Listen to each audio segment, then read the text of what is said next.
আজকে আমরা করব একটা নতুন ধরনের পরোটা। তো প্রথমে আমি ময়দাটা নিয়ে নিলাম, এর মধ্যে নুন দিয়ে দিলাম। এবার এর মধ্যে দিয়ে দেবো হচ্ছে গুঁড়ো দুধ। এই যে গুঁড়ো দুধটা দিয়ে দিলাম। তারপরে দেব অল্প একটু চিনি। তারপরে দেব এই চিনি দিয়ে দিলাম। এবারে দেব একটু, চিনিটা দেওয়া হয়ে গেলে একটু মিশিয়ে নিলাম। এবারে দেব দই। টক দইটা ব্যবহার করবেন, মিষ্টি দই যেহেতু চিনি দিয়েছি মিষ্টি দই দেবেন। মিষ্টি দই দিলে চিনি দিতে লাগবে না। তো এটাকে ভালো করে মিশিয়ে এই যে একটা জল দিয়ে মেখে এই যে ডো তৈরি করে নিলাম।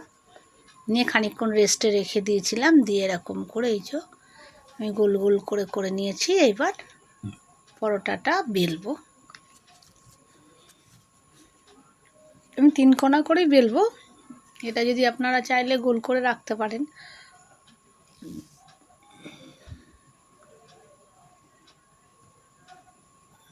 এই যে এবার তেল দিয়ে বেশ ভালো করে একটু ভেজে নিতে হবে বেশ সুন্দর করে।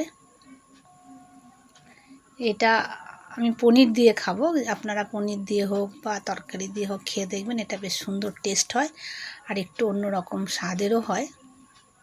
যার যেমন ভালো লাগে। দেখুন আমি ভালো করে এরকম করে অল্প তেল দিয়ে দিয়ে সেঁকে নেব বেশ সুন্দর করে।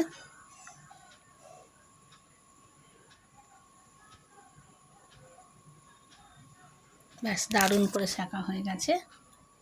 এই যে আমাদের পরোটা রেডি, একদম দারুণ সুন্দর। এই যে